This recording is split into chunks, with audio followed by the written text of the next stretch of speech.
And the dancers left, those break dancers in particular, left quite a few marks on the clay, but you would not know they were there because it's been swept, it looks pristine, and at the moment the hose is out and the court is being given a final watering. There are people watching outside on the big screen in their orange deck chairs, waving to the cameras at the moment. And in a moment, all eyes will be on that door where Iga Świątek and Jasmine Paolini will walk out, and we reflect and wonder whether Iga Świątek will have problems, as she did against Karolina Muchova in last year's final. 6-4 she won the deciding set and was twice a breakdown in that third set, despite having moved into a 1-set-to-love and 3-game-to-love lead. Or will it be more straightforward for her, as it was in her other two finals here against Sofia Kenin in October of 2020, the pandemic year, and then in June of 2022 against Coco Gauff. Both of those were straight sets victories, and it will be tough for Paolini to go a 7-3 down like Muchova did last year, I think, and still be competitive. Yeah, I definitely think so. I think Muchova was outstanding, actually, wasn't she, in terms of how she played her clay court tennis last year, and it was very unusual because she was so aggressive, coming to the net a lot, sometimes serve volleying, using a lot of the slice backhand, and Paolini does have a good slice backhand, and I'm wondering how much she's going to use that today. And I think particularly, I don't know what Greg thinks about it, but down the line to the forehand of Świątek, I think will be a very, very effective tactic, and I don't see that tactic enough actually in the women's game. Well, I'd agree with you, but there's not many women's players that have a great slice, even in the men's game as well, and that variety getting up the line, you have to keep it penetrating. If you're not going to hit it with penetration and it sits up, then you're in a lot of trouble. And the difficulty is of the fact that if you look at Świątek, she's got so much firepower from both wings. She takes the ball so early, and that's something that Paolini likes to do as well, but you're going against the best players. We see them warming up in the tunnel, shadow swings a la Rafael Nadal. That's the same thing that Świątek does before every match, as Paolini's jumping up and down, trying to get rid of those nerves. 5 Live Sport on BBC Sounds, live from the Philippe Chatrier Court in Roland Garros, Paris. We will have commentary on this final here on 5 Live up until the start of the Rugby Union Premiership final between Northampton Saints and Bath at Twickenham. Sonia McLaughlin is there. Chris Jones and Sarah Orchard also heading up our team, and when that happens, commentary of this women's final will continue on Sports Extra. Other things to look out for today: if you want the cricket T20 World Cup, Netherlands against the South Africans is the first match from 3:30 on the BBC Sport website and app.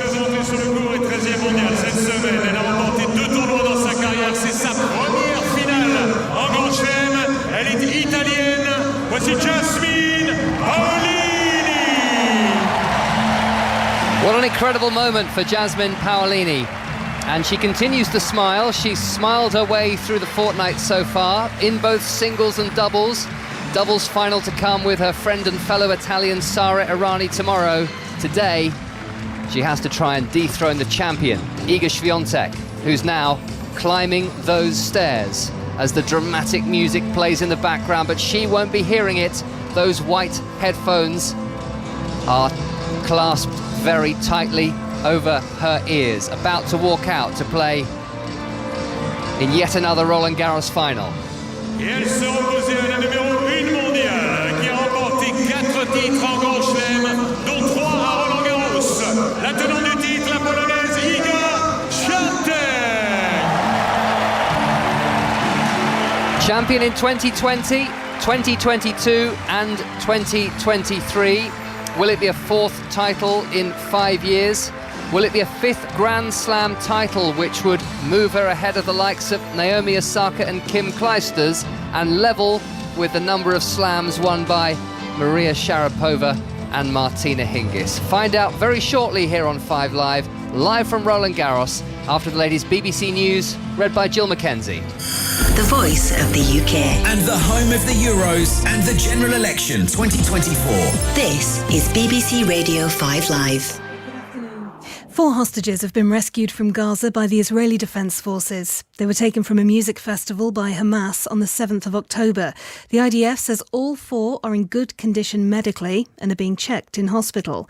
The Hamas-run health authorities in Gaza say 50 people, including children, were killed in the rescue operation. Labour says there won't be any surprises on tax in its manifesto, which will be published this week.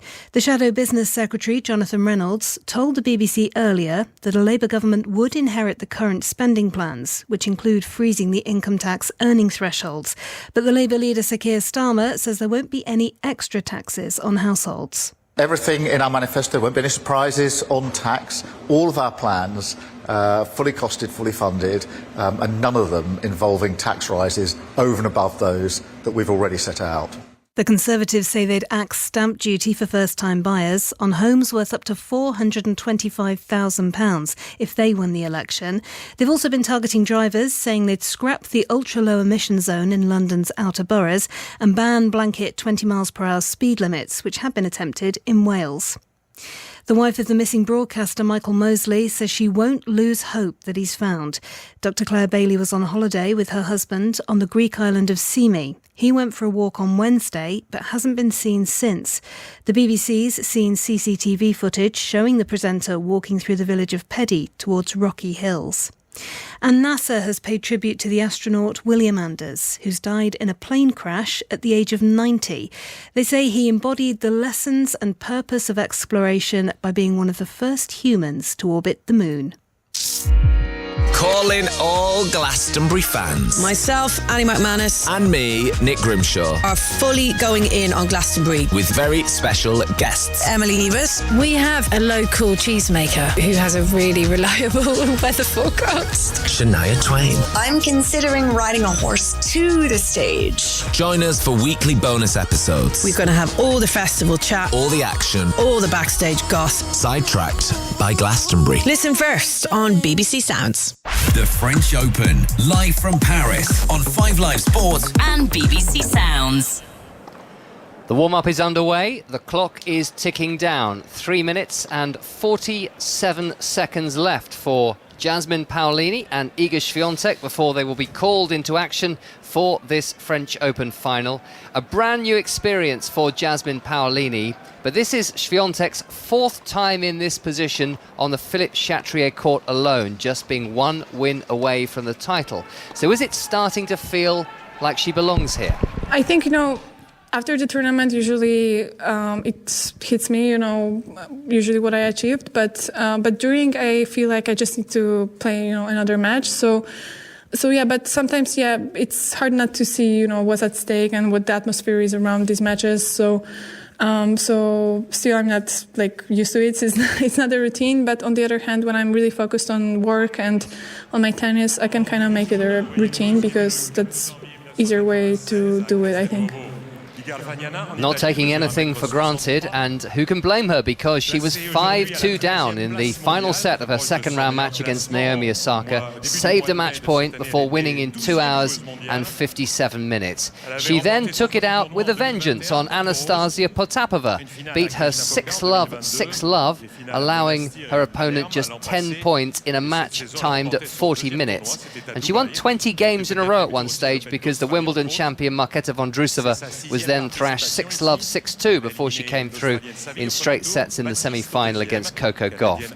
But Jasmine Paolini has had some wins to remember too, over Grand Slam champions Bianca Andreescu and Elena Rybakina, who's been in such brilliant form this season and was the Wimbledon champion 2 summers ago. Her semi-final victory was over Mira Andreeva, a match she won 6-3, 6-1 after Andreeva had ended the run of the Australian Open champion Aryna Sabalenka in the previous round. So, can you detect anything from the warm-up, Greg and Annabel? Sometimes players tell me, my goodness me, she's nervous. She seems pretty comfortable, the Italian, I have to say, going out there, warming up and hitting the ball, Świątek, for the first time. I think the thing as well is Świątek won the toss and chose to receive, so that allows her one more game to settle into this final.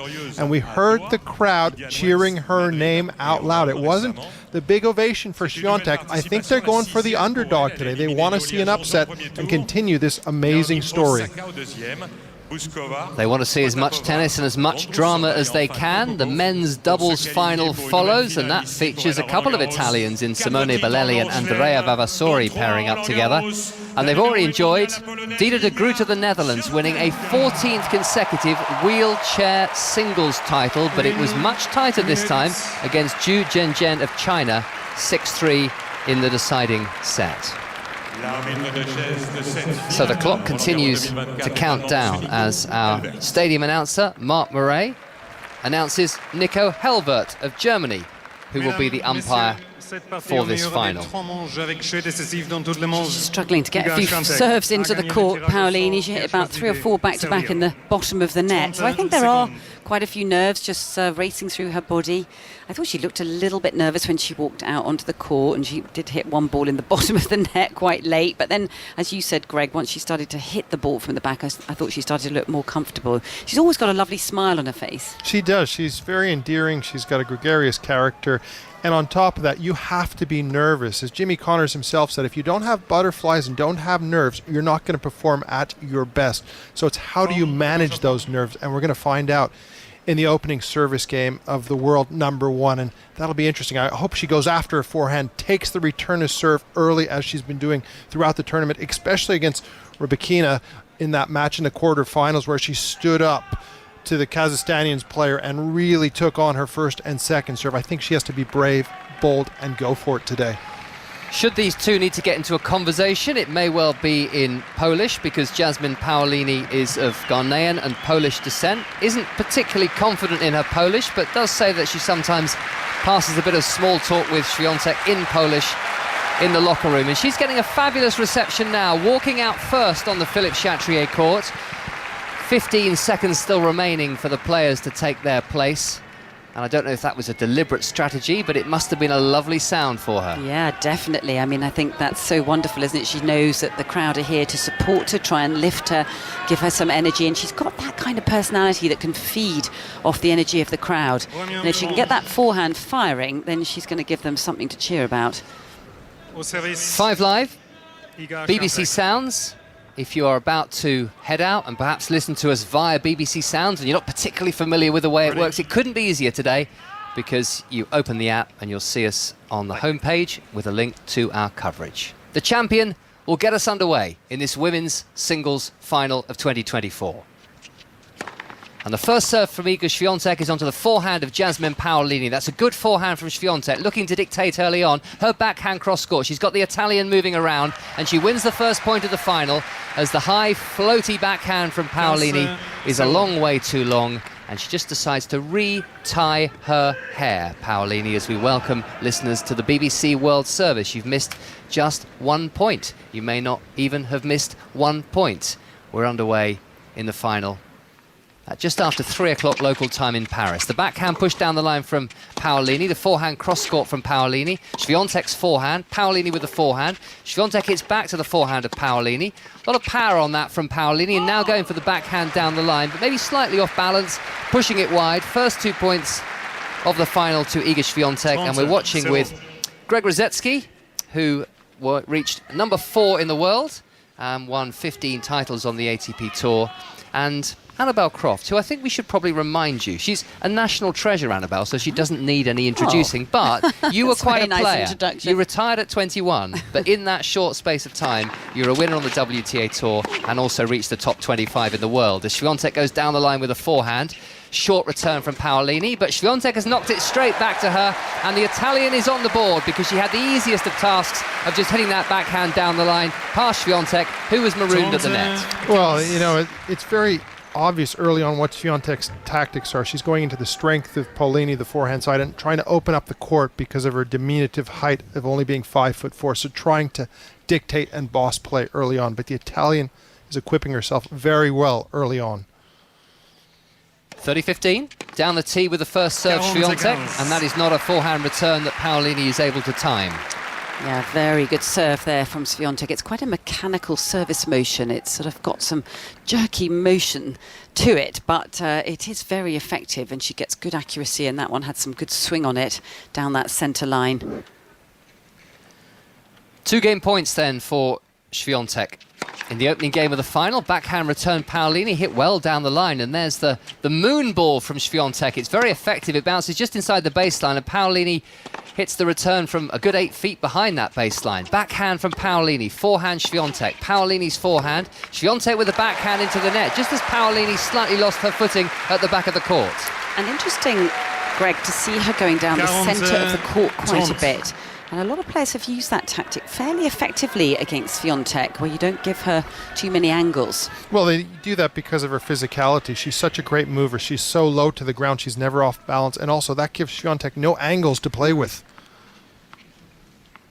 I think Paolini is a very good defender and absorber of the pace. And then she resets and nullifies what's happening. Oh, that's too good. It's an ace. It's one of those banana-shaped serves down the tee from Świątek, who holds to 30 in the opening game of the final.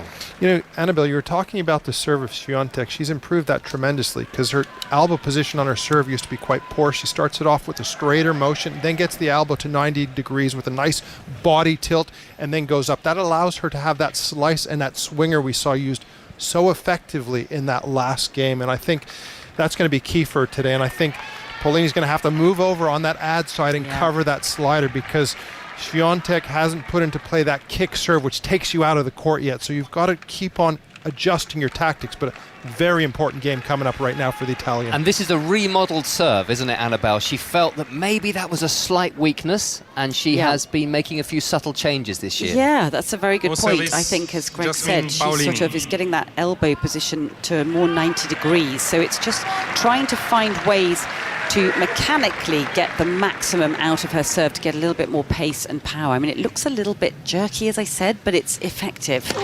Let's watch Jasmine Paolini serve for the first time and win the point as Świątek misses the court by a long, long way with a forehand cross-court. Yeah, that really lost control, didn't it? Yeah, it did, but I think it's trying to set the tempo, saying, look, this is going to be on my terms today. I'm going to be the one dictating play, because Paolini's been managing to do that to all her opponents throughout these championships. Forehand Świątek, Paolini with a forehand cross-court, cramping Świątek again, who does well to get this forehand back in play. It's Świątek very much on the defence. Now the lob from Świątek, which is going to land wide, and it's a good-looking start from Jasmine Paolini, who moves to 30 love. Oh, this is a brilliant start from her. I expected way more nerves, but she is going after her shots. She's really being aggressive. You wouldn't think this was her first Grand Slam final. You wouldn't, but I think Renzo Furlan, her coach, has great experience here and explained to her probably before the match, take advantage. You don't know if you're ever going to be back at a major final. Go for it. You're the underdog. Be the boss. Keep playing like you're playing today.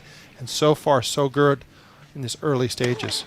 30 love, backhand return from Świątek. Excellent forehand from Paolini, who wins the point again as Świątek puts the backhand into the net. And very early days, but Świątek still trying to come up with some answers to deal with this serve. And fantastic start by Paolini. She's very appealing, isn't she, when she does the fist pump, because you're kind of with her.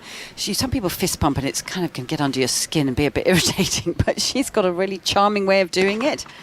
3 game points, backhand hit back with real intent by Świątek, forehand Paolini. Świątek cross-court with the backhand to the back of the court, but dealt with very calmly by Paolini, who's now going cross-court with real pace. Once again back to the forehand of Świątek, but suddenly a bit of absolute class and magic from Świątek. An extra injection of pace, and the forehand cross-court is past Paolini in a flash. Well, that's where the world number one is amazing at counter-attacking, because this was a huge forehand Paolini hit into Świątek, and she just redirected it into the corner beautifully. Świątek will like that rally all day long. 40-15, Paolini wearing a lemon-coloured skirt and a light grey-greeny top. Backhand from Paolini, reaching for that. Świątek in control of this rally. Forehand down the line winner. I mean, that's where the forehand from Świątek is so dangerous. When she has time on the ball mid-height with that extreme grip, she can generate so much power, space, and rotation on it. Paolini desperately trying to boss the points herself, and quite often Świątek is able to take that pace and send it back with interest. 1 game point left for Paolini, who is serving towards some fans who've come dressed as the Italian flag. Backhand from Paolini, Świątek's backhand down the line. Paolini with the forehand. Backhand Świątek cross-court. Paolini with the backhand, and she's really going after it in the early stages, and she's just missed that backhand cross-court Paolini. Really? Nico Helver is coming to check. The line judge said it was out, and the umpire confirms that it was just wide, but she really went for that, and she was aiming again towards those supporters who've got some very, very good seats. There's about 6 of them wearing green t-shirts, 6 of them wearing white t-shirts, and 6 of them wearing red t-shirts, and they are perfectly coordinated for now. That's extraordinary, because I thought she made that backhand. I mean, I must need a trip to the opticians. But well, we are getting older, Annabel. We're not seeing as well as we used to in our youth. Yeah, I honestly thought that ball was in. I think she did too. It was very, very close, I think it would be fair to say. It's deuce all of a sudden, and there is Świątek going close to the sideline with the backhand, and now she's got a very short put away. And after the very enterprising and encouraging start for Paolini on serve, which got her as far as 40 love, she already finds herself a break point down. This is a huge moment in the match here right now. If Świątek gets the early break, she could start to roll. So, important point for the Italian to try to bring this back to deuce. Nice speedy player between points. Paolini serves and misses that first serve. She's had 2 previous matches with Iga Świątek, and she's won just 6 games in 4 sets.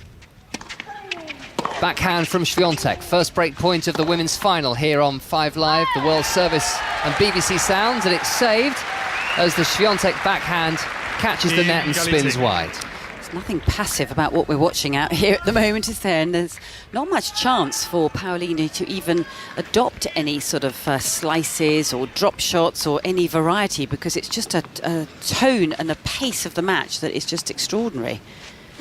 Fast and furious up-tempo tennis.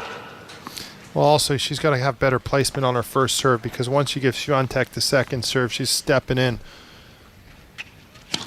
Deuce, second serve from Paolini, long with the return, Świątek. I mean, that's a little bit of a reprieve there. The world number 1 usually early on, deuce, doesn't miss those sorts of returns. But you can see the game plan today is to be super aggressive, super on the front foot. And so far, it's executed pretty well in this first return game, apart from that last return. Advantage to Paolini. Backhand return Świątek. Paolini cross court to the backhand of Świątek. And that is just a little bit too long from the Polish defending champion. And Paolini saves the break point and converts her initial superiority in that game to level the final at 1 game all. Their 2 previous meetings, US Open 2022, 6-3, 6-love in favour of Świątek. And they also met on the ITF World Tour in Prague in 2018, when Świątek was just 17 and 342 in the world, and Paolini was 182 in the world, and Świątek won 6-2, 6-1.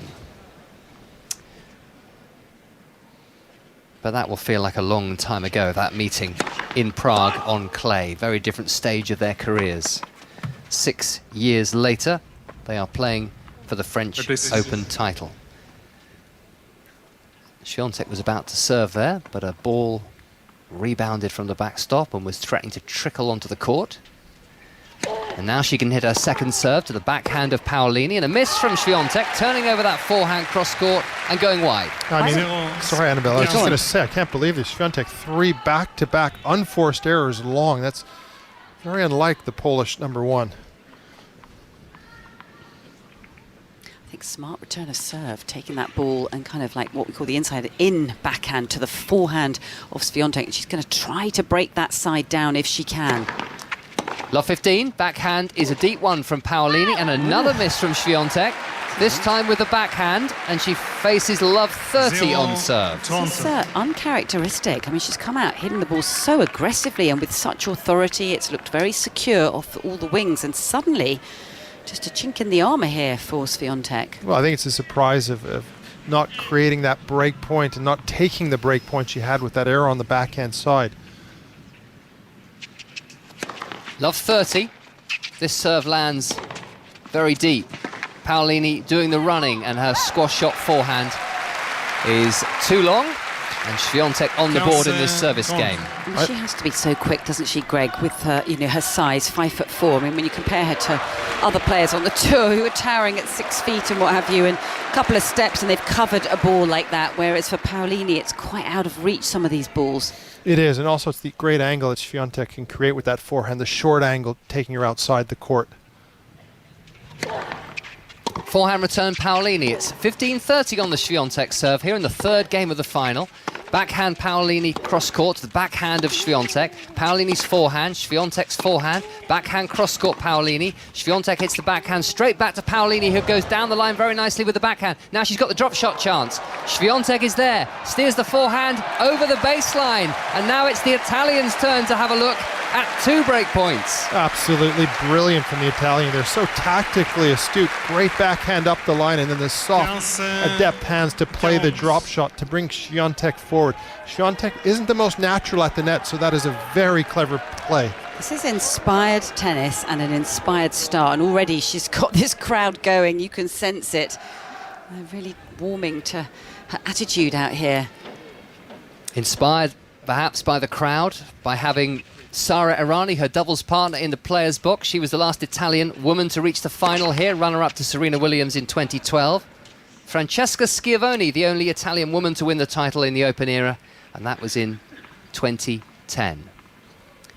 2 break points to Paolini, and this a second serve from Świątek. Backhand return Paolini, Świątek's forehand. It's a wild, wild forehand from the world number 1. Paolini breaks for 2-1. How about that for a start? Fantastic start. You couldn't ask for anything better. We've got a match. You know, maybe we need to listen to those Italian journalists more, David and Goliath. Right now, David is doing the business. Incredible stuff here. Just playing with freedom, and it's Świątek who's trying to force it. And since that break point in the second game, lots of unforced errors creeping out of her racket. A total of 6 since that point, and that has been the difference. And the Italian is the one who's dominating play this last little while to go up a break. Yeah, it certainly seems as if Świątek is rattled, isn't she? Like you said, Greg, she had that opportunity, and as soon as she got to break point from having been love 40 in that service game of Paolini, I thought, oh, you know, if she takes a 2-love start, then it could just like motor through quite quickly. But all of a sudden, it's unravelling a little bit. And just starting to, you know, look back towards her own support camp, and that's when you know she's feeling uncomfortable. But the misses are quite big, aren't they? I mean, that forehand she just hit wasn't even close. I mean, that was like, what, 10 metres behind the baseline? They are spectacularly bad misses. You wouldn't expect it to continue like that, but real encouragement for Jasmine Paolini with the early break and leading by 2-1. The climax of the French Open over this weekend with the men's singles final on 5 Live. Match starts at 2 p.m. between Alex Zverev and Carlos Alcaraz. And then we really do start to move into overdrive as far as the build-up to the Euros is concerned. Euros Monday Night Club with Mark Chapman, Chris Sutton, Rory Smith and Theo Walcott on 5 Live from 7 o'clock on Monday. And then we'll be focusing on Scotland on Tuesday night with James McFadden and Pat Nevin. And on England on Wednesday night with Matthew Upson and Izzy Christensen. And then it all kicks off with Germany against Scotland from 8 o'clock on Friday. Mark Chapman will be in the stadium from 6:30. And if you're not able to listen on 5 Live at that particular moment, then not a problem. Football Daily available each day via BBC Sounds. First point Świątek against the serve here as Paolini tries to make the most of her 2-1 advantage. She's love 15 down. Backhand from Świątek. Paolini's backhand. Świątek hits the forehand. Paolini cross-court with the forehand and a little bit too long. Well, it's quite interesting. The Italian's tactic, serving into the forehand side of Świątek, and Świątek's just sitting on it the last 2 points and then just getting more margin, more rotation on the ball. And that is the difference right now. Big point here, love 30 down.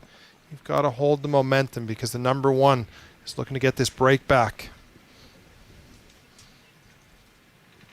Paolini serves and misses the first serve. Lots of Panama hats in evidence as we look out from our position high up behind Iga Świątek, the receiver. In the stands here, inside the Philippe Chatrier court, and very quickly the momentum is being checked because the backhand was a long way wide from Paolini, and you can just see the mood has darkened inside the court because these are 3 break-back points. And it's not an anti-Iga Świątek thing, it's just that we all love an underdog, don't we?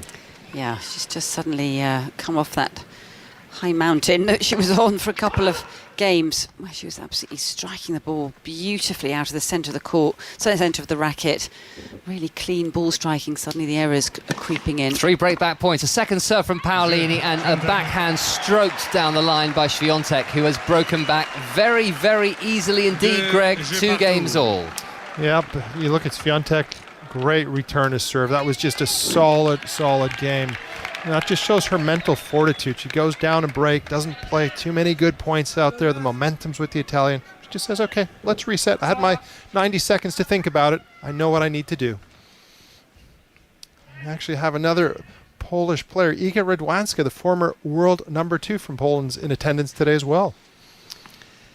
Yeah, I think she's been playing in the Legends competition here and enjoying a chance to watch maybe the latest Grand Slam triumph for the current Polish number 1 and world number 1 by a massive margin, Iga Świątek. 2 games all in the final. Forehand from Świątek. Paolini's backhand cross-court. Świątek cross-court with the backhand. It's a great angle, but terrific scurrying by Paolini, who's now moving to hit a forehand, and suddenly she's threatening to turn this rally around. Backhand Paolini. Świątek down the line. Paolini cross-court with a forehand. Świątek down the line with a forehand. Paolini's backhand. Świątek with a backhand. Paolini hits the forehand to the backhand of Świątek, and finally, Świątek punches through the superb defence of the Italian. I mean, what a point. I'm just tired and I'm watching it. I know, it was that's how I felt. Such a physical rally there, and then to finish it off with a beautiful backhand winner cross-court.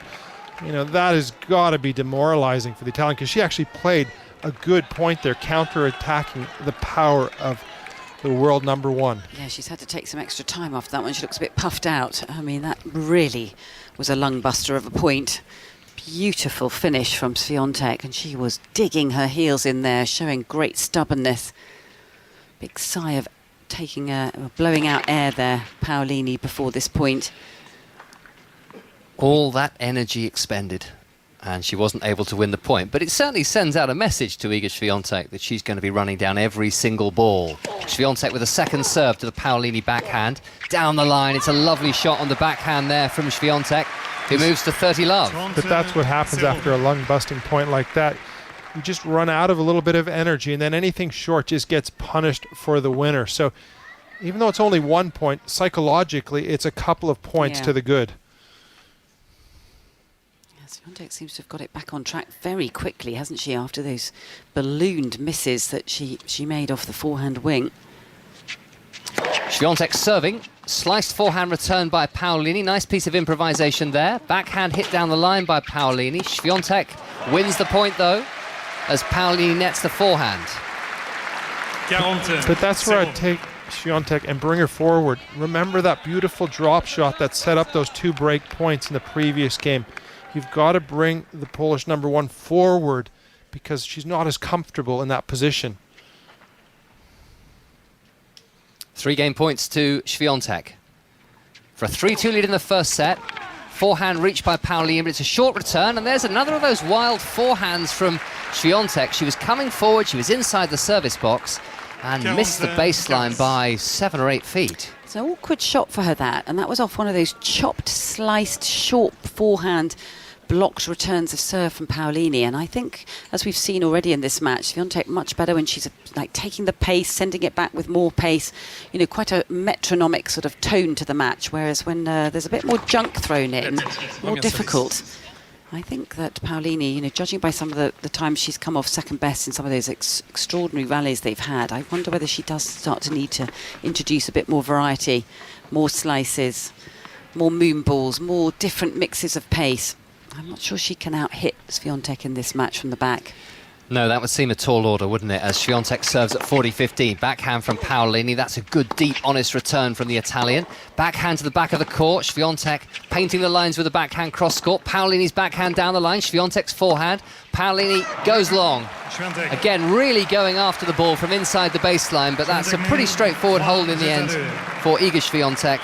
And she leads by 3-2, and we're back on serve after that early shock for the world number 1 and defending champion as she dropped her serve. Well, the interesting part was the opening point we talked about, how it really took the wind out of the Italian, and you saw from that last forehand in the previous 2 points, she just wasn't capable of continuing that sort of pace with Świątek. It's a little bit reminiscent of a heavyweight versus a light heavyweight, and just the power that Świątek is creating. She can keep up this tempo for 3 long sets. Well, I'm not sure the Italian can keep at this level and pace as long as the world number one can. Yeah, I tend to agree with you, and I think that the way Świątek hits the ball, it's so early. It's so, okay, she's missed a few, but it's pretty secure most of the time. And, she looks like she's got effortless movement, time on the ball. I just think that it's not going to be won by blasting from the back of the... I think she might have got the tapes out and looked at Osaka and thought, yeah, I can do that. And that's how they're playing the match tactically. Yeah, but the difference with Osaka is she's a lot taller, she's a lot more powerful. Her shot production is a lot more weighted and a lot more speed. And you've got to use the variety. I think every time she's brought Świątek forward, used the drop shot, made her feel uncomfortable, because we've seen some approaches being missed that are quite routine from Świątek. So she has to be thinking clearly. Also, she needs more variety and better placement on the serve as well. Another big game coming up here for the Italian. She's got to hold and turn the tide right now, because all the momentum is with Świątek. Annabel Croft and Greg Rusedski with us here on 5 Live, the BBC World Service and BBC Sounds. The rally you heard while they were chatting was a replay of the 25-stroke rally in the previous game. This one has started with a lob by Paolini, which is 6 feet over the baseline. A good hustle there from Świątek, who is just starting to feel quite dominant in this match and has love 15 on the Jasmine Paolini serve. The other thing as well is it was really interesting, because when Paolini came in, Świątek used a good lob to put her off balance. So just always selecting the right shot. Love 15 down, Paolini. 28 years of age, from Bagni di Lucca in northern Italy to the north of Pisa and Florence. 5'4" tall. Forehand hit by Świątek, and there's a glorious forehand cross-court by Paolini, who doesn't seem to have lost any belief at all. She is proving competitive in the early stages of this final. She's very good at taking almost like a half volley on the baseline. I've seen her do that quite a lot during the course of the championships, where a player will return extremely deep, but she seems to be used to it, and she almost just by instinct swats it back with interest. Well, both these players do that so well, because their center of gravity is so low, and their balance and their width of their legs just allows them to do that. 15-all, Paolini serves, backhand down the centre. There's the slice forehand, just pushed to the back of the court by Świątek. Now her backhand, and Paolini just missing with the backhand down the line and waving her arms around a little bit there. But it's always followed by a smile, frustrated at missing that shot. We will have commentary, if you're listening to 5 Live, on this final for another 10 or 15 minutes or so, and then we'll be switching to Sports Extra as we bring you the Premiership Rugby Union final between Northampton Saints and Bath at Twickenham. That kicks off at 3 o'clock. And if you prefer the Rugby League, the Challenge Cup final, the men's final between Wigan and Warrington, is going to be on BBC One from the same time. 15:30, Paolini, backhand return from Świątek. Świątek's backhand with a bit of air down the centre of the court. Now on the baseline to hit the forehand, Świątek. Backhand Świątek, switching direction to the Paolini forehand. Backhand cross-court from Świątek. Świątek again targets that backhand of Paolini, but she's striking the ball very sweetly. Backhand Świątek is long. That was a rally in which the underdog, the world number 15, outlasted the defending champion. Well, it's really interesting there, because Świątek was the one who was wanting to change the direction. And in this game, whoever's changed directions going up the line has made the mistake. The one who's willing to stay in the point a little longer, a little bit more physically, is the one who's coming up on top of it. And right now, another big point as we see the Italian flag. People are dressed with their green, red, and white, standing up cheering their favorite. 30-all. Backhand return from Świątek. Paolini into the net with the backhand, so break point Świątek. And I reckon they're going to stay in the right order, those gents in the green, white and red T-shirts, because there's no alcohol allowed inside the Philippe Chatrier court, remember? After the alcohol ban because of the rowdy, in quotes, behaviour of the first week. You don't think if you've snuck a little bit in? Well, they wanted to check my bottle of water the other day to make sure it wasn't gin. He had Did they make you have a swig of it? I thought he was going to. Really? I was ready to down it, just to prove the point. but he didn't in the end. It was a rather half-hearted check, I have to say, as quite a few of the security checks are. That's a double fault from Paolini. And that was just a first sign of pressure perhaps starting to tell at just the wrong moment, because she's been broken for the second time in a row. And Iga Świątek leads the first set of the final by 4-2. The other thing is, it feels like Świątek is wearing the Italian down physically. She looks physically stronger because nobody forces you to play at this pace. Both players love to take the ball early, but Świątek does it a little bit better, and she's a little bit stronger physically. And that's what the Polish #1 is doing so well. She's just imposing herself physically on the Italian. Yeah, she's definitely doing that. And it feels like Paolini's having to work so hard to get her points. Feels like it's more within herself down the other end. 3 games in a row won by Iga Świątek, who lands that first serve right on the service line. Backhand cross-court from Paolini, and down the line with the backhand Świątek. And Paolini completely beaten, helplessly standing there behind the baseline. You can see her gesturing to her team, I need to get through the court more. It's just too short right now. She's lost a little bit of pace on her ground strokes, and Świątek's taking advantage. 15-love. After 28 minutes, Świątek missing her first serve. Justine Henin in 2007 was the last woman to win 3 French Open titles in a row. Monica Seles, the only other woman to do so in the Open era in the early 1990s.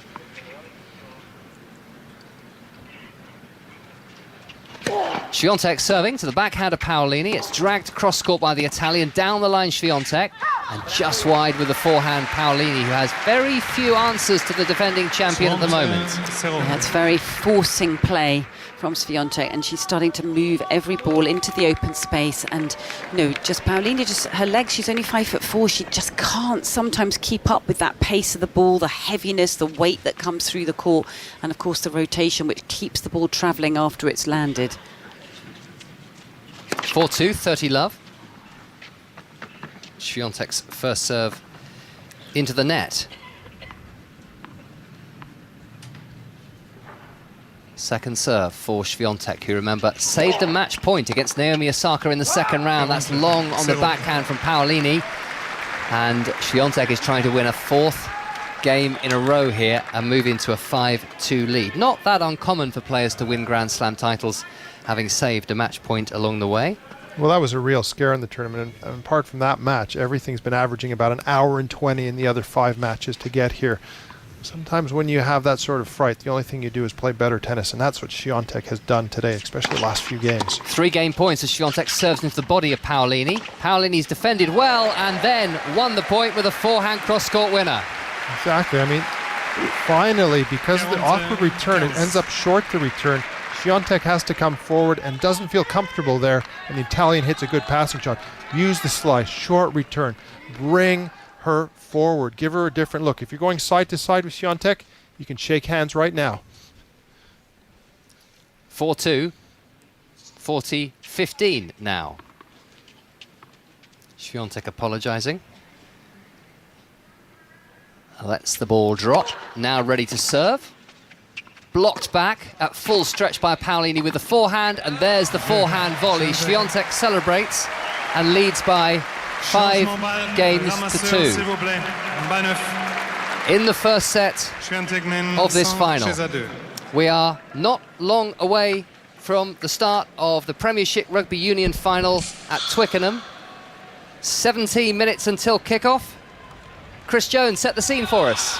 Twickenham filling up here, Russell. 82,000 expected, one of the biggest crowds in Premiership Rugby final history. What a day it is for both these clubs and these sets of supporters. Bath haven't won the league since 1996 for Northampton. It's been a 10-year wait. Who will have their hands on that Premiership trophy come 5 o'clock today? Back with you very shortly, Chris. Remember, we'll be switching to 5 Sports Extra when that match kicks off. The Rugby League Challenge Cup final is on BBC One from 3, and the cricket will be initially on the BBC Sport website and app. Netherlands against South Africa from the T20 World Cup. It's England against Australia on Sports Extra from 5:45, and it's also Canadian Grand Prix weekend. And you can hear third practice at 5:30 on the BBC Sport website and app. Mr. David Law, you have some thoughts to condense into a few seconds, I believe. Well, it's just a case of watching Iga Świątek in awe, really, because she was rocked a little, having been broken for 2-1, few errors, uncharacteristically, but then she has just gone on to a level that I don't think anybody else can live with on this surface, and Jasmine Paolini's playing well. She lost 4 games in a row. That is the worry for Paolini, who is now serving to stay in this first set. 2-5 down. She's kept Iga Świątek out there for 32 minutes so far. Forehand return from Świątek. Paolini's backhand. Świątek's backhand cross-court. Paolini's backhand hits the tape and bounces back her side. Yeah, but what amazing defense from Świątek. I mean, the slide with the open stance is so difficult, and she gets low and then generates that power cross-court to counter the shot. The only woman who could do that before was Kim Clijsters. Backhand return from Świątek. Paolini's backhand. Świątek on the baseline, hits the forehand down the line. Now another forehand from Świątek to the forehand of Paolini, and that is long. Yeah, and she's looking so confident now, Świątek, isn't she? She's on the front foot, she's even venturing forward just that little bit more, looking to take things out of the air. She's just imposing her game, her power, precision. I think she looks unstoppable at the moment. Well, she does, and also she's got one of the best returner serves in the women's game, especially on this service. And if you're not hitting your corners, you're on the back foot from the start. And also Paolini's depth has really gotten a lot shorter, which allows the Polish number 1 to get on the front foot. 2-5, love 30. Paolini serves into the net. The ball springs back to her feet, where the ball boys in their clay court coloured stripy top picks it up. Paolini long, and what a transformation. She broke first in this first set. She led by 2-1, but ever since then Iga Świątek has just grabbed hold of this final.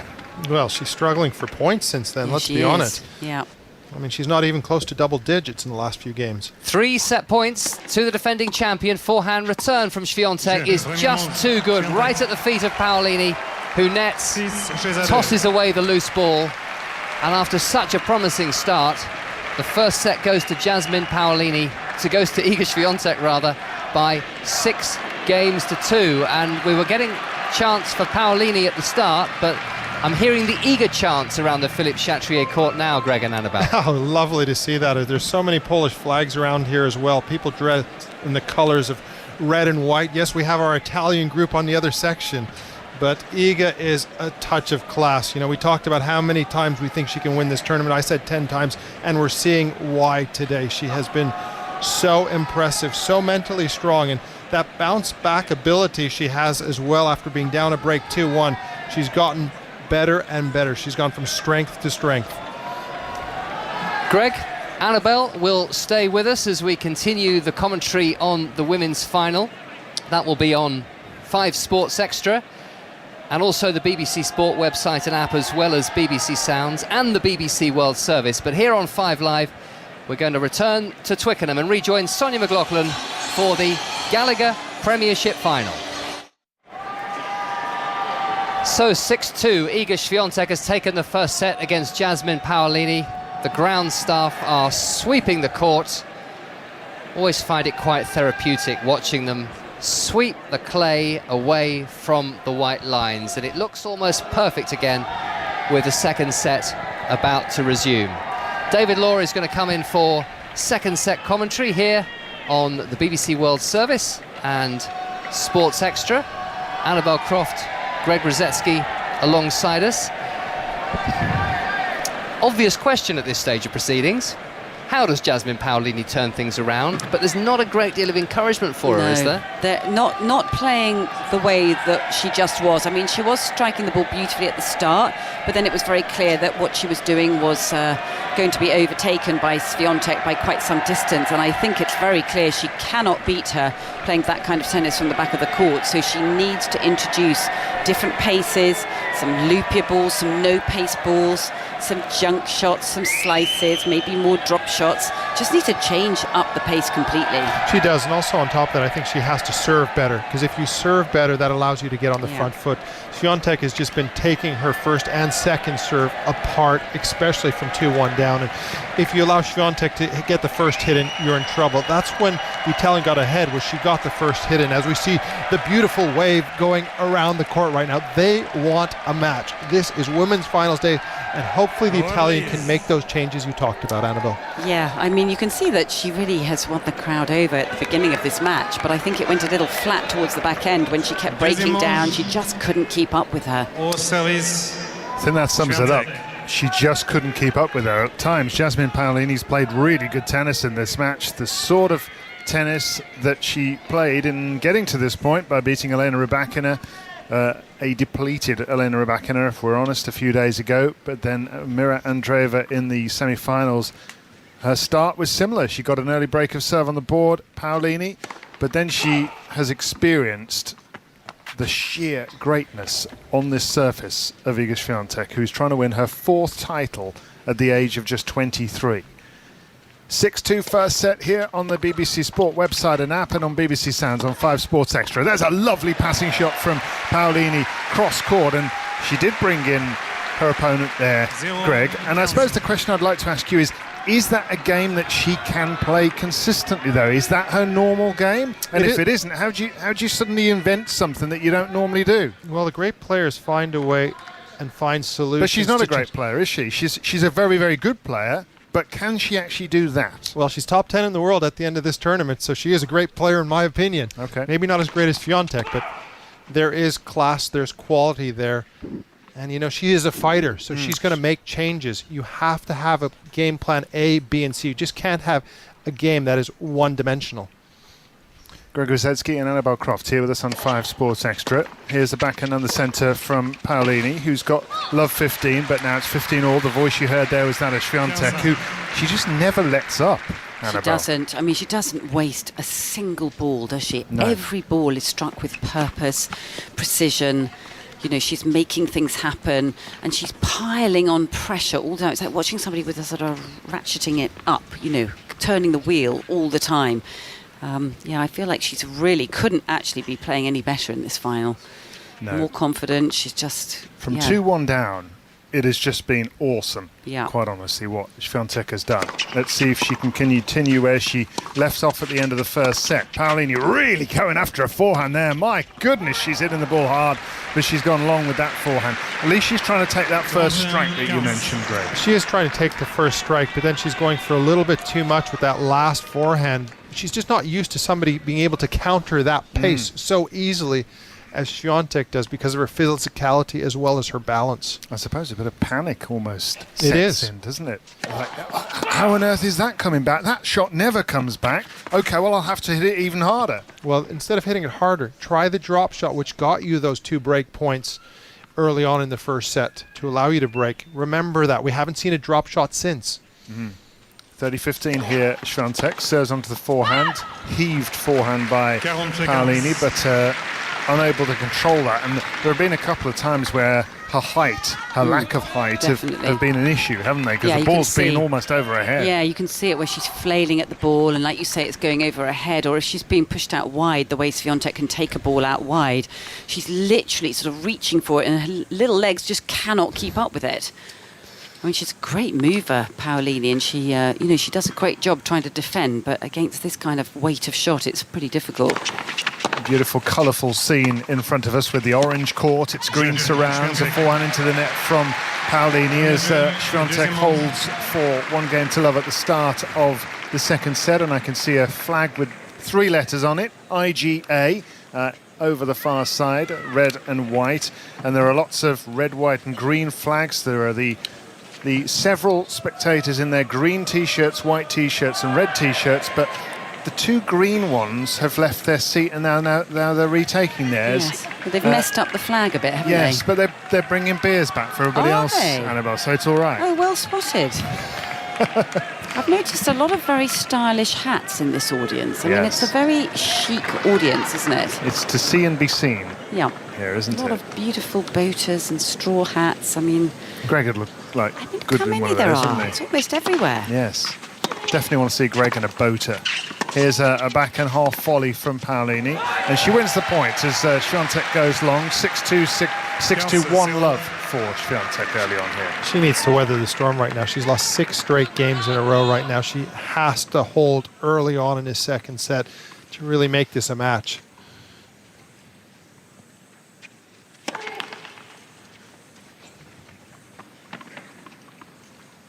Pretty much capacity crowd. A few empty seats, but not many. Here's the second serve into the net from Paolini.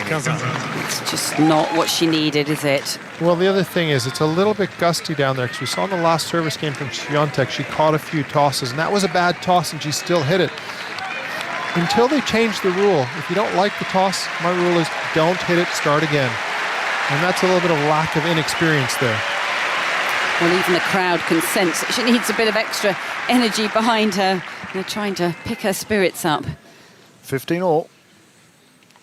Paolini serves down the centre, it hits the top of the net. It must be a really tightly strung net, this one, because that ball has catapulted over the baseline. Here's the second serve onto the backhand inside out, struck by Świątek. I mean, how do you play against this? Well, that's just sitting up going nowhere. That was right in the middle of the box, up high into the Świątek backhand. That's going to be punished every time. Right now, Paolini needs a first serve. How about a kick out wide as a changeup as a first rather than the flat one? Again, misses another first serve. You just can't give the world number one this many second serves.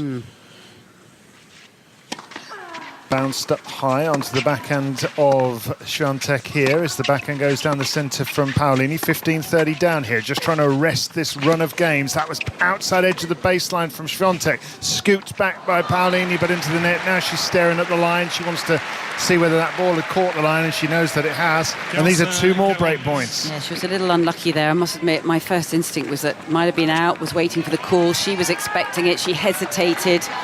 But then she was late on the next ball. And again, it's just the depth that Świątek is putting on every single ball. It's pushing Paolini backwards. She cannot get on top of the rally to dictate herself. She's having to play that sort of reactionary tennis. Oh, that's what she needed. Ace down the middle. First one of the match for Paolini. Nice little smile after that point as well. She's making the most of this, no matter what. Listen to her fans. That little pocket of people. There are about 20 of them in their green, white and red shirts, supporting the Italian, who serves down the centre, hits this line, and long goes Świątek. Juice. There we go. 2 first serves, 2 cheap points. Yeah, I think you're right, Greg. Almost took Świątek by surprise, that, didn't it? It was the first time we've seen her a bit late on the return.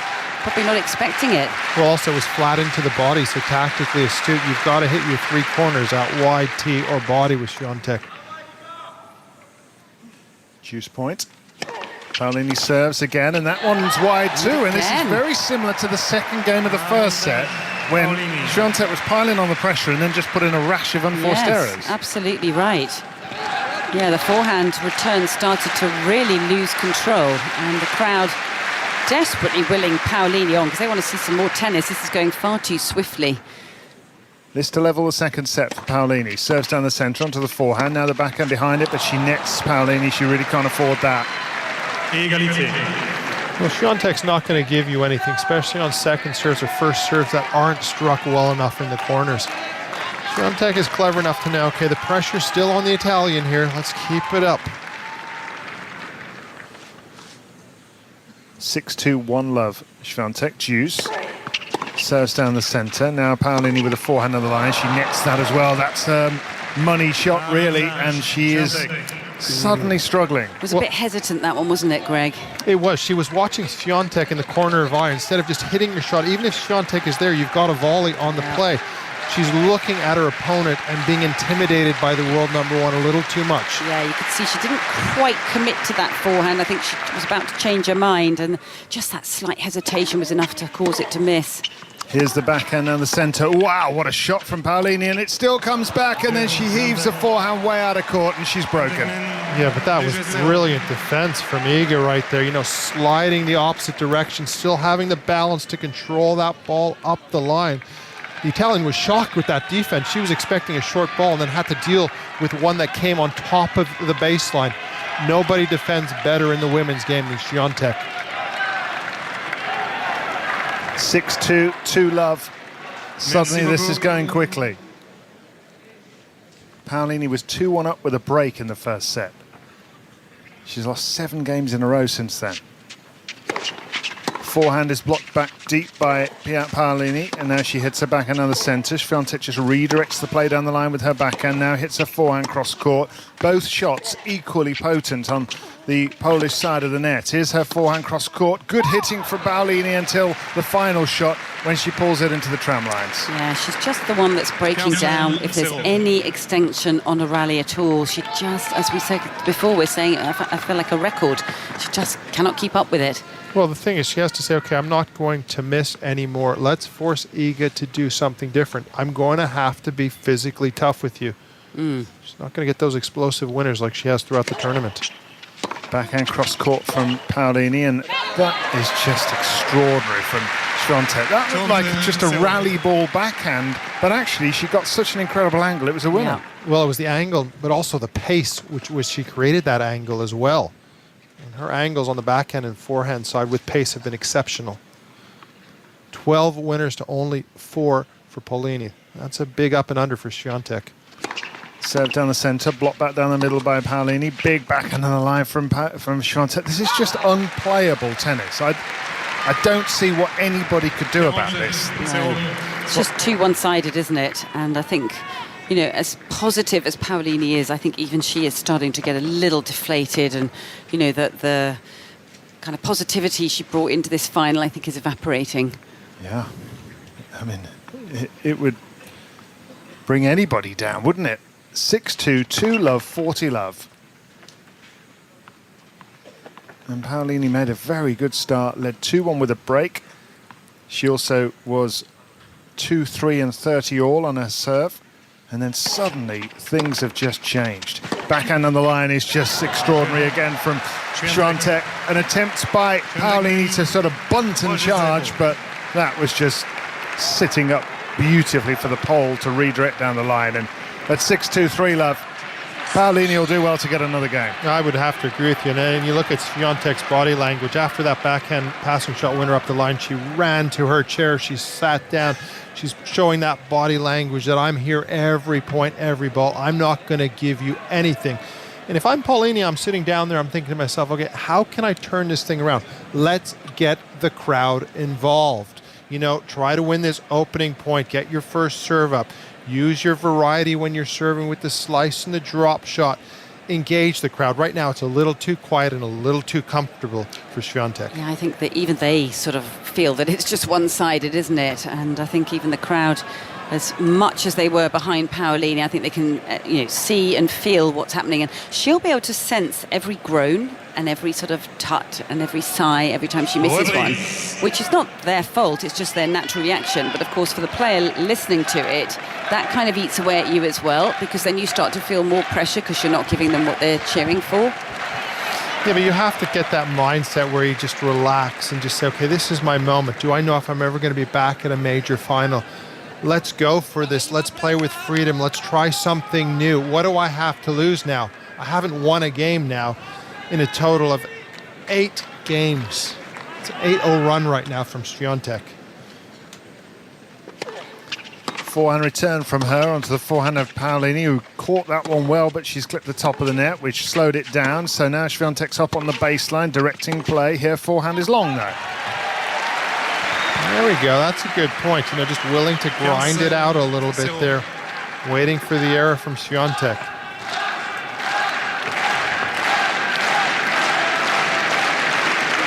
That pocket of Italian supporters making themselves heard, trying to get the rest of the crowd going and into this. They'd love to have something to get stuck into, but this is going quickly. 50 minutes on the clock. 6-2, 3-love. 15-love Paolini. Backhand on the line is in the corner, but then a clean winner from a deep position from Świątek down the line with the forehand. Where does she come up with that power from a position like that? Yeah, I mean, she is one of the greatest players of taking that central ball and creating the angle with it if it's the right ball for her to strike. And as we said before, she's got a very unusual way of hitting it with slightly bent elbow, but the ball lands and keeps on travelling away. Worth reminding you that she was match point down against Naomi Osaka in the second round. And since then, she's been unplayable as Iga Świątek. Forehand winner, cross court. Ball is bounding away from Paolini, and she can't catch up with it. I mean, it's just punch after punch, right, left, and then behind her opponent. Just the court craft on this surface. I don't think I've ever seen a better player on this surface. The only one I'd say is maybe Rafael Nadal. I mean, she is so tactically astute and knows exactly which shot to play all the time. She is perfectly configured for this surface, isn't she? The footwork, the trajectory of the forehand, the way it jumps off the surface, solid as a rock backhand, and that's gone wide from Paolini. This is 2 more break points for Świątek. It's all becoming a little bit too predictable, and I think the patterns are kind of very well set, aren't they, the way that Świątek's winning her points. I think it's coming to a crisis point now where, you know, she's running out of time here, Paolini, so she's got to try something different. Serves down the centre, outside edge of the baseline, backhand up behind it, and Świątek nets this time. It's got to the point where you are almost rubbing your eyes because Świątek might have made an error. Yeah, it is like that. Well, I think she chose the wrong shot there, but she's feeling the ball and seeing it like a beach volleyball right now. She's so full of confidence. Rusedski and Annabel Croft here with us on 5 Sports Extra. The French Open Women's Final. The men's final will be tomorrow between Carlos Alcaraz of Spain, the Wimbledon champion, and Alexander Zverev, who's in his first Roland Garros final. Clean winner, cross-court backhand from Świątek to break again. I mean, that second serve of Paolini has been crunched today.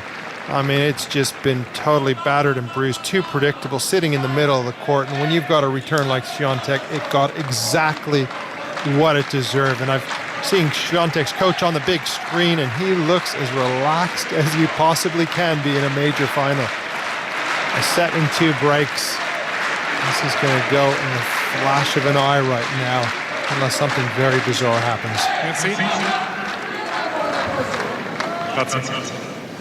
Paolini actually gesturing to her fans to quiet down a bit, please. I'm trying to concentrate. 9 games in a row she's just lost. 6-2, 4-love.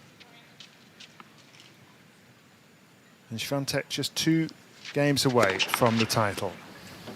A 3rd in a row, a 4th overall, a 5th Grand Slam singles title in all it would be. She serves down the centre onto the backhand, then follows it up with a forehand down the line. They're trading from the baseline, these two. Paolini slaps her backhand, then hits her big forehand behind it, but shots that were going in the last couple of rounds are no longer going in. She's just lost all of her confidence now. Yeah, she has, and I think she's starting to doubt herself, probably panicking a little bit, and also, you know, the clock is ticking away, isn't it? 54 minutes, and at one stage, okay, half an hour for the first set, that's kind of could be normal, but all of a sudden it's looking like, is she going to make an hour for this match? And it's not looking that likely at the moment. Well, she's got to hold at least 1 service game for that to happen. Świątek with a serve just long. Actually, everybody in the crowd wearing some form of headwear because it is a bright sunny day. And the orange clay court is gleaming under the blue sky with its white clouds up there. Forehand crashed back by Paolini, who's had enough and hits a clean winner. I mean, that was a good pace on that second serve. That was about 95 miles an hour, and just picked it. She's got to take some risks, especially when she gets a second serve where she can get on the front foot. Off the first serve, you want to kind of neutralize your opponent, willing to grind it up and then have a little variety. Second, she's got to be brave and bold as she just was. And she tries to get this backhand back deep, but she's gone a little long with that one, has Paolini. Haven't been too many occasions getting the umpire out of the chair, have there? I can't remember any. Well, only on one occasion there on that point on the sideline which set up the deuce on the second game when we both said we lost our eyesight a little bit. Oh, yeah, that might be it, I think. 30-15 Świątek as she serves at 6-2 for love in this final now. Backhand cross court from her. They're trading down the centre of the court. Big backhand cross court from Paolini. Now forehand behind it. Świątek reaches it. Backhand volley. Paolini! Very nicely done. Well done. Finally coming in on her own terms there and showing us some beautiful technique with that backhand volley. And that's the sort of tennis with variety you want to see the Italian doing a little bit more of. I think she's just decided to roll the dice and see what she can create out here. Took the ball a little bit earlier, just sort of almost like a bluff approach, wasn't it? Hit the ball really well, came forward, stunning backhand volley, kept the racket head firm, laid open the wrist. Świątek has won her last 20 matches here at Roland Garros. I mean, it's just incredible, her statistics right now, going for her 5th major. Very few people have done that at her age of only 23 years of age. 4 love, 30 all. Paolini trying to set up a break point here, but no chance. Forehand cross-court winner for Świątek. Well, that's where she needs your height, David, the Italian. She needs a few inches from you. Can you just stop taking everybody's growth there? Because that ball just kicked up like a mule, gave the Polish #1 the short ball, and she punished it. Game point again to go 5-love up in the second set. Merci. This for 5-love for Świątek. It would put her a game away from the title.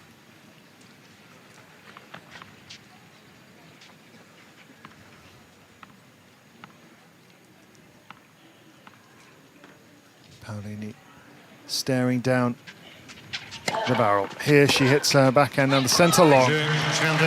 Little skip and a jump for Świątek. Świątek men 5-0. She's marching back to her chair. She has won the last 10 games of this match. I mean, it's quite astonishing. I mean, it shows you the resilience, the belief Świątek has. You know, she was down 2-1. We thought, okay, we're going to get a great match here, but the world #1 said, no, this isn't happening. Breaks to love and has just played phenomenal tennis. I don't think there's any player on the planet that could stay with the standard she's playing today. Maybe they could make the scoreline a little bit closer, but to beat Świątek on this surface, it's becoming a la Rafael Nadal.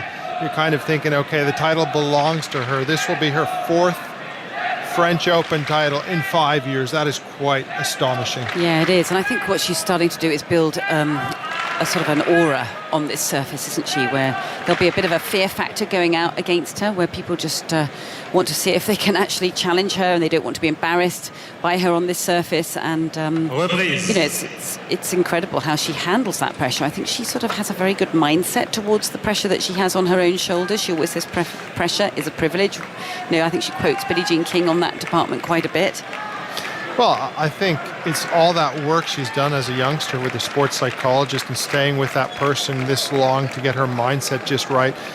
She's very humble in her belief. She has respect for her opponents. And also, let's not forget how easily she beat Coco Gauff in the semis, who won the U.S. Open last year for her first major title, who's a lot better player than she was this time last year. Well, it's 59 minutes on the clock, so she might just about get it to an hour, mightn't she? Yeah, I think she'll do that, but it's a pretty meagre consolation overall, scoreboard-wise. Wonderful run, though, no matter what happens from Jasmine Paolini, to have got to this final, having never gone beyond the second round of a Grand Slam before this year. She showed she's a lot better a player than that. As the clock does tick on to 1 hour, and a backhand goes long from Świątek, and Paolini starts this 6th game of the second set with the first point. But we won't see any mercy here from Iga Świątek, will we? And I mean, neither should we. I'm not suggesting we should, but she is ruthless like that. Oh, yeah, definitely. She's so strong mentally. Here is a backhand on the centre from Paolini against a woman who wins a lot of 6-love sets. And long goes Paolini. The voice you heard is Świątek firing away towards the finish line. What's so amazing about Świątek is just her mindset. She never loses focus or concentration. She plays every point with the same value and intensity, and that in itself is an amazing skill. Yeah. It really is. Greg Rusedski and Annabel Croft here with us on 5 Sports Extra.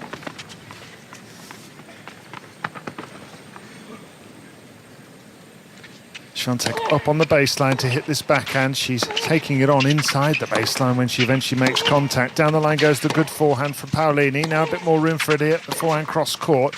Then she grinds cross court again. Lovely shot. And she wins the point, the Italian.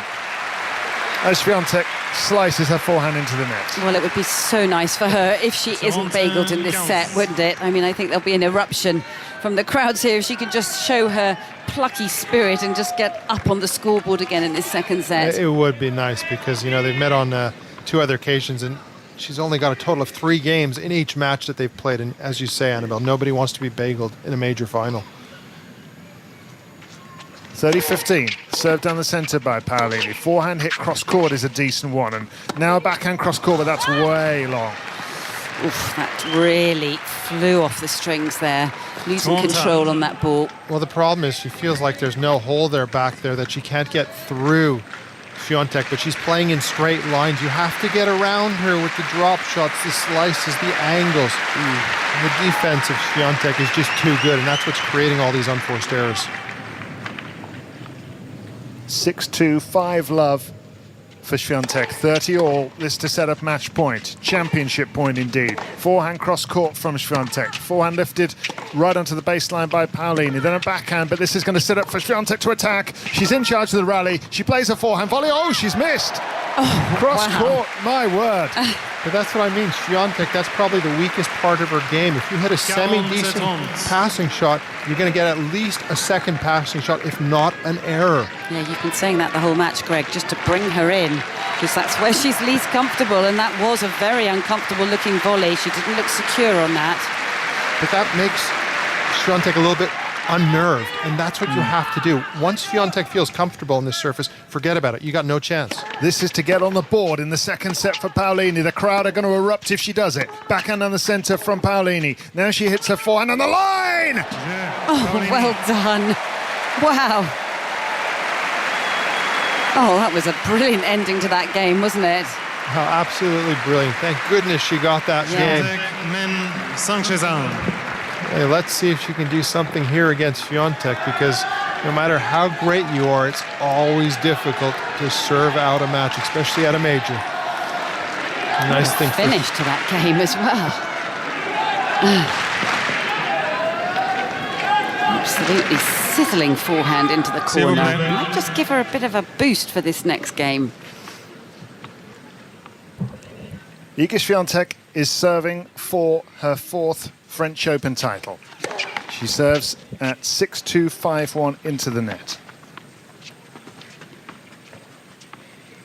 Jasmine Paolini in her first major final. Still fighting, still trying. She hits her backhand just wide. She really went after it, but missed. Well, it's a brave return. She tried to take it so early. It almost bounced over her shoulder, didn't it? She was trying to really lunge into it. A risky shot might have paid off.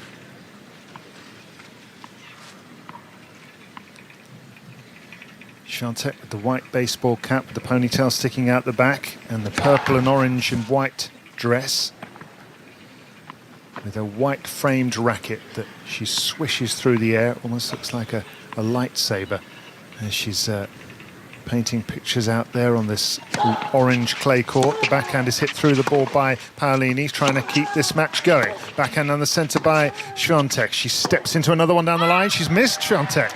It was interesting from Paolini because it felt like she was just taking the pace off the ball there, just took a little bit more off, much slower hit. What do you think, Greg? Yeah, I do, definitely. And you can see that Świątek is a little bit nervous here trying to close this out because it's been so dominant the last 10 games. And obviously the Italian breaks the streak. She knows the crowd's going to get into if she gives her anything. And it was actually Paolina who was the more patient in that rally. Yeah.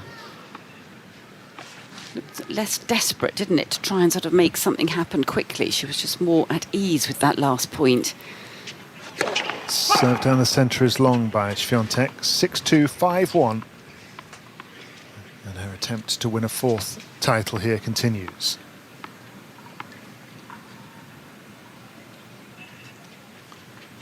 Serves out wide onto the backhand. It clips the top of the net, sets up Świątek. Paolini's read it. She lifts the lob. This is going to be put away by Świątek, surely. Another lob lifted by Paolini. Smashed this time for Świątek, and that one cannot be reached. Yeah, but look at the hesitation there, Świątek coming forward. That was an easy overhead. Takes the drive volley, and then the second one was good enough to give her the 30-15 lead.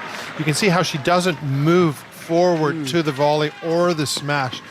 And being world number one, if she can get that even better, she's going to be even more of a dominant force. I wonder whether we'll see some of that at Wimbledon in a few weeks' time. Well, that's one of the reasons why she hasn't done as well as she'd like at Wimbledon. Yeah, never reached the semi-finals there. Here's a forehand down the centre by Paolini, attacking forehand cross-court by Świątek, trying to set up championship point here. Backhand on the centre by Paolini, then a big forehand cross-court. She's got Świątek on the run. Now she steps in, Paolini goes the other way. Lob lifted from Świątek. Underneath it is Paolini. That is long! And Paolini keeps on fighting. Yeah, it's a fabulous point from the Italian. Love the way she gets on the front foot and the willingness to come forward and ask the question. More of that, please. Yeah, she didn't hesitate on that short forehand. It was quite a tricky shot. She needed to have discipline with the racket face, but she committed to it. Yeah, she doesn't have to get down too low for it as well, but it does help. That's true. So there are advantages of not being so tall like David. Yes, my low volleys do leave a little bit to be desired, even more than the rest of my game. 6-2, 5-1, 30 all, Świątek. She throws the ball up and catches it. Edgy.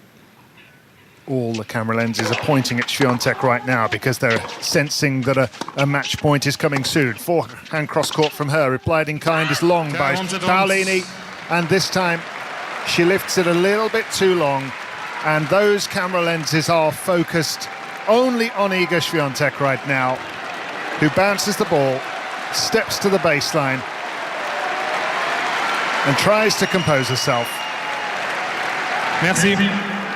Merci. Because she has championship points for a fourth title here at Roland Garros.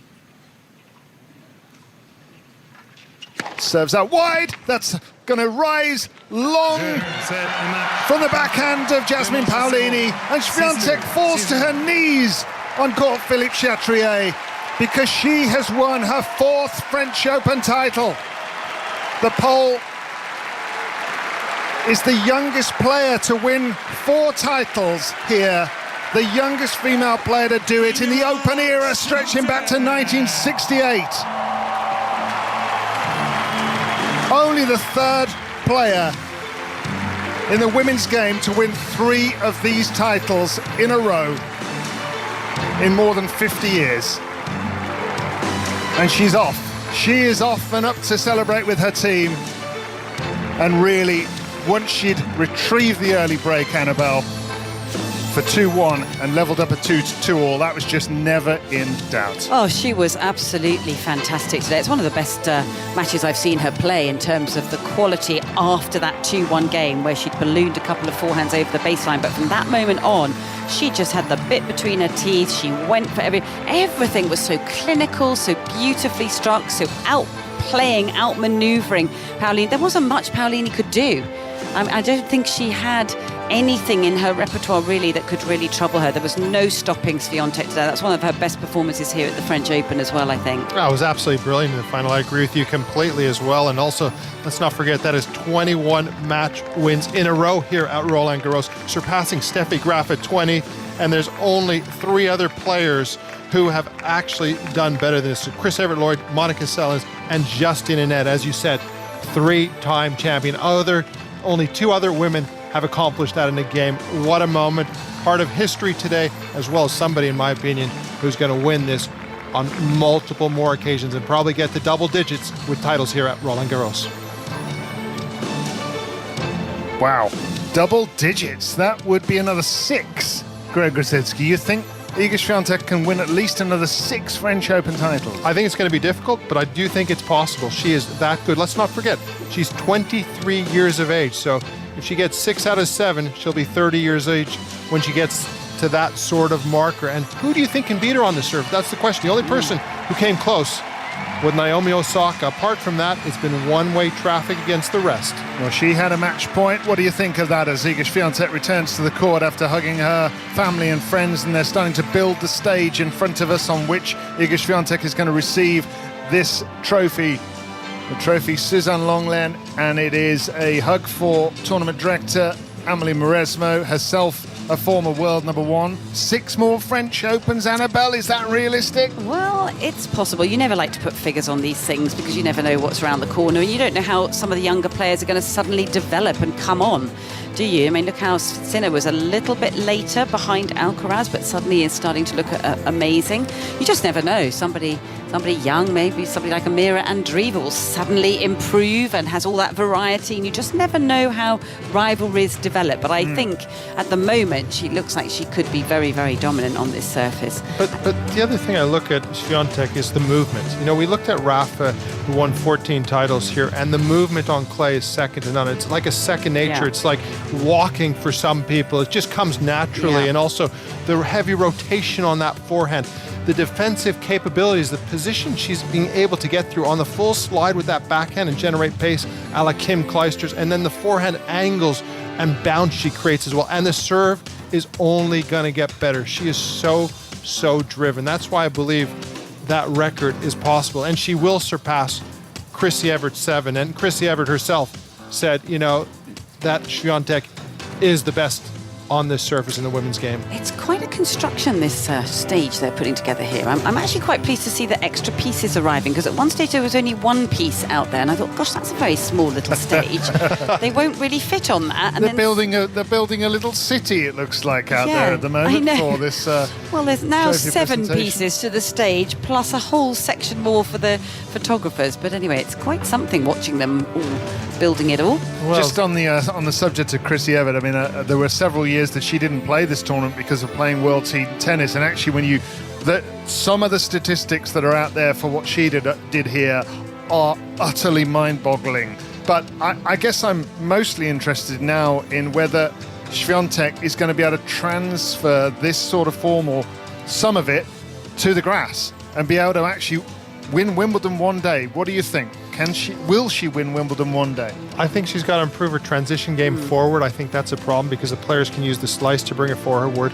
On top of it, I think her serve needs to get a little bit better because she doesn't really get any cheap points. Well, if you look at players who've beaten her there, like Barty, Sabalenka with the firepower, Rybakina, Onjabeur, players like that have a little bit more, but her drive, her desire, and the team she has around her, that is definitely one of the goals.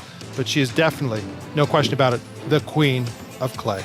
Yeah, it'll be interesting on the grass because I think she's such an intelligent person and player, obviously. But I'm sure she's going to seek ways. It depends how much she actually wants and desires to win Wimbledon, doesn't it? Yes, it's one of those things, isn't it? If you're winning the French Open every year, you're not leaving yourself much time to prepare for grass, and you're probably a bit tired, and you've got all this celebrating to do, and you've got to do all the interviews and photo shoots and so forth that go along with winning a Grand Slam title. It is pretty exhausting, and she is somebody who doesn't love the attention, really. She does quite like to get away from it all, so she's often not played that much grass court tennis in the lead up to Wimbledon.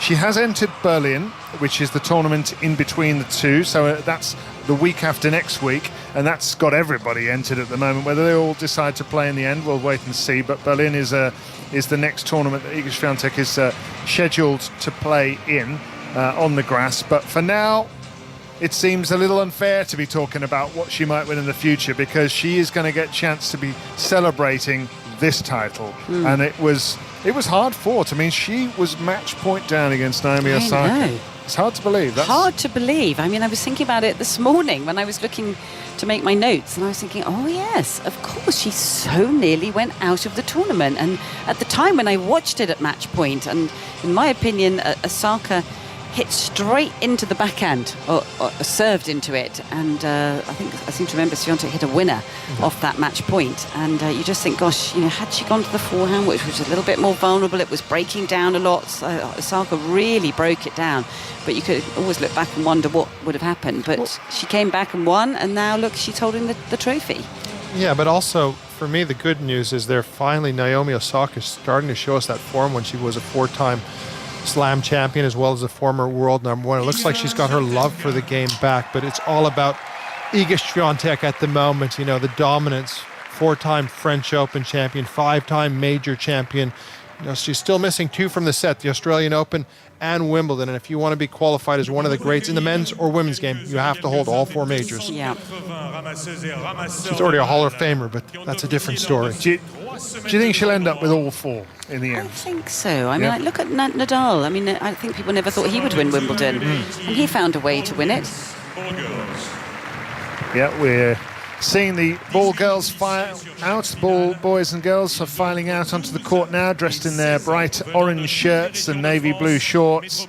And they've done the most fantastic job. Throughout the course of the first week, I was out around the grounds watching them warm up on the walkways and practicing their sprints and their crouching and their rolling, and there's so much work to be done, isn't there, in these jobs, and they're wonderfully well prepared. The line judges coming out, and for now their jobs are safe. Whether Hawkeye Live will kick them out eventually, we'll have to wait and see, but they've all done a great job. No, let's not have Hawkeye Live kick them out, to be honest. I think they add a dimension to the tournament. And how do you get chair umpires then if you don't start as a lines person? It just doesn't work. I think that's what makes our sport so interesting, is having the people involved, bringing them there, having an electronic system.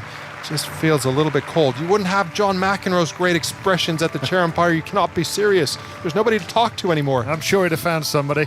The people who look after the courts are out here now, and they really do celebrate everybody, and everybody's told where they have to stand. It's all configured. I saw the photographers earlier today getting their briefing as to where they had to stand and what was going to happen, and 3 young kids are coming out with the trophies. And they're walking up onto the stage, and they will place those trophies down. And Russell, this is a scene we see every year, and increasingly it is a scene on which Iga Świątek is the recipient of the trophy. Yes, woe betide anybody who breaks me in the early stages of a French Open final. That run of 10 games in a row, and the final, the outcome just wasn't in doubt, was it? But this is, I always think, a very special ceremony. They do this very, very well. I like the way they walk up the stage, climbing to the very, very top to lift that trophy. We get the national anthems here as well, don't we? And if Iga Świątek is speaking in French, which she reluctantly does, then I look forward to your translation. Me too. It's also on the big screen. Excellent. And Greg speaks a bit of French. I can translate, no problem. Oh, marvelous. Le premier de ses 18 titres en Grand Chelem et de ses 7 titres à Roland-Garros. C'était Madame Chris Evert. Elle est accompagnée. Chris Evert, the 7-time champion here in a red suit, and it's just so wonderful to see her back. She's had so many health issues in recent years, as has the great Martina Navratilova, and they walk out onto this stage arm in arm, the greatest of rivals. They played 80 times against one another, and now they are the best of friends, and they stand there on the stage ready to greet the runner-up and the champion. Et je vous propose de retrouver quelques images de ces grandes championnes sur les écrans. And we are seeing a video now on the big screen. Martina and Chrissy's attention has been pointed towards that screen, which is showing highlights of some of their very greatest moments, rallies between the two of them, going back decades. The left-handed backhand of Martina Navratilova, the smash of Chris Evert, followed up by a drop volley, the crowd erupting. I mean, it's just wonderful, because as my childhood, these were my 2 idols looking up to Chrissy and Martina, the history of the game. For me, probably the greatest rivalry in sport, and it's great to have these 2 legends presenting the trophy here today. I love watching it. It's very much part of my youth, watching both of them, and actually played them both as well, but just watching the styles and just how stunning they hit the ball. And what a rivalry, what a friendship. Magical scenes. And listen to the warmth, the love that is being sent down from these stands. And the other thing is, we talk about rivalries, different personalities, lefty, righty, baseliner, serve and volleyer. It had everything. Nous allons saluer l'arbitre de la rencontre, Monsieur Nico Elvert. And Nico Elvert, the umpire here, is walking up to receive a silver plate from Gilles Moreton, the tournament director, and being greeted by Martina Navratilova and Chris Evans.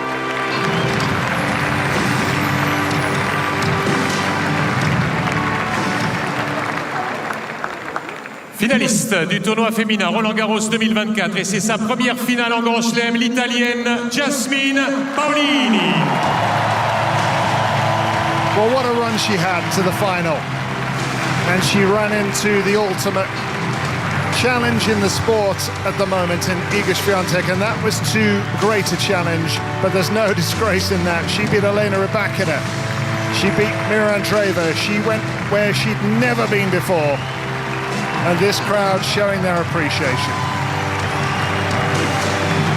Huge smile on the face of Jasmine Paolini. Maybe she'll be back again. I mean, the nice thing for Paolini is she'll be at a career high now, world number 7. First time ever into the top 10 in the world. Obtient son 5e titre en Grand Chelem, le 4e ici à Roland-Garros, la Polonaise Iga Świątek. Iga Świątek responds with applause of her own for this crowd and walks out to give Martina Navratilova a hug and to take that silver trophy from Chris Evert. But before she does so, she wants to give her a hug too. And she is increasingly starting to look like she belongs in their company. Two players who won 19 Grand Slam singles titles each. She's got 5, but she's not done yet. And Martina is telling the crowd, cheer this woman. She holds 4 fingers to the air to say she's won this 4 times. Come on! I think she's going to try and hold the lid on this time, because I think she's dropped a couple of times, hasn't she? And she's throwing the thing into the air. In utter ecstasy at the moment is Iga Świątek. She said, last year I felt stressed. I don't feel stressed this time. And when you've got a game like hers, not surprising. Well, I think all the stress was in the second round, saving match point with Osaka, and then from there on in, she was in cruise control from strength to strength for her 4th title. En l'honneur d'Iga Świątek, l'hymne national de la Pologne. So we're going to have the national anthem of Poland.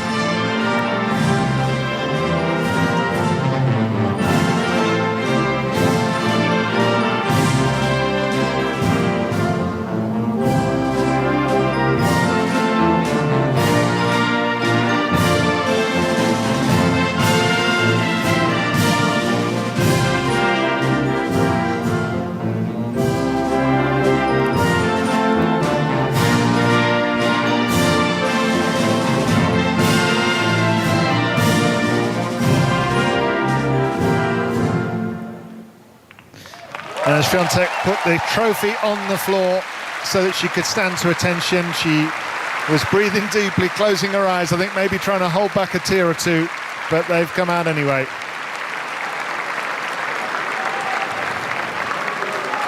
On va écouter les 2 joueuses. On commence par Jasmine. Jasmine, prego. Hello everybody. Thank you Thanks for coming. I really enjoyed to play on this court today. I have to say congratulations to you, Iga. I think to play you here, it's the toughest challenge in this sport. Congrats also to your team. You are doing an amazing job. I mean, world number 1, many slams. I don't know, just congratulations.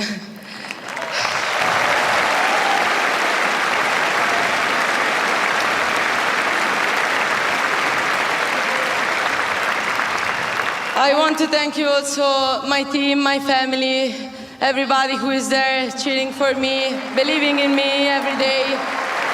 Thank you very much.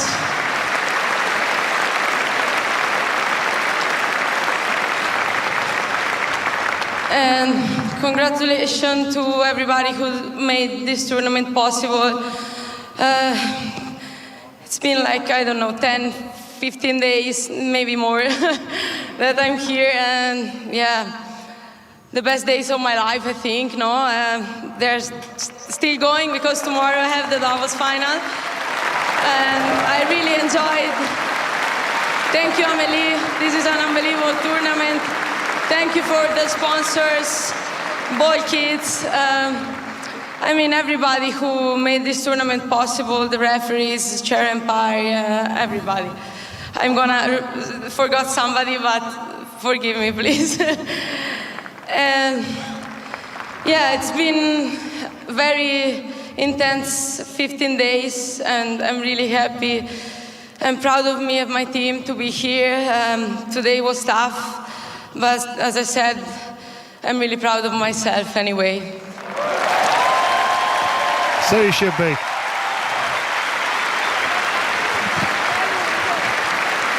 already said, and I'm the greatest ever. Okay. And merci beaucoup, Paris.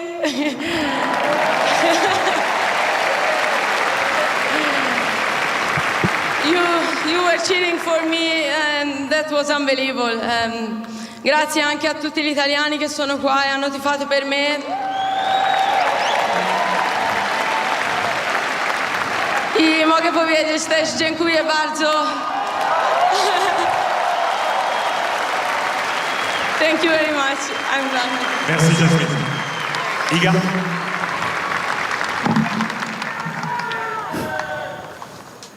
Good Polish. I know you can speak Polish, but I will say that in English so everybody understands. Congrats for an amazing tour. Sorry, I'm hearing myself. Congrats for an amazing tournament. I'm really impressed, how you've been playing these 2 weeks, and with your game, I think you can do a lot, especially on clay. So I hope we're gonna have many more matches, in final rounds. So, and congrats for your team as well. Oh my God. Sorry. Congrats for your team as well.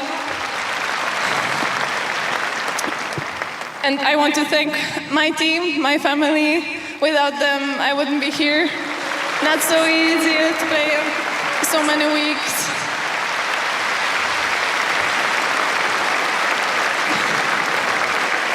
On the highest level, so thank you guys for supporting me and being with me no matter what. I want to thank everybody who made this tournament possible. As Jasmine said, it's amazing to be here. I love this place, honestly. I wait every year to come back here. And thank you. Oh my God, sorry.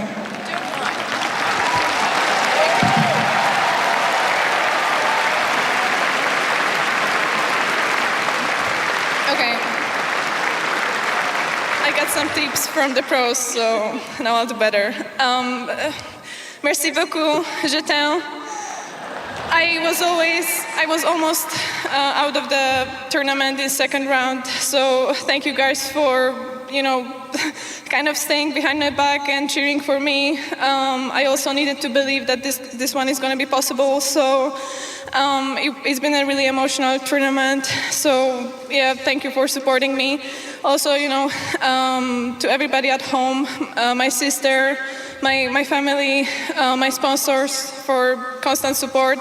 And yeah, oh my God, now I'm forgetting somebody. French. Okay, I won't bore you anymore. Thank you for the support. All these Polish fans, Polish flags.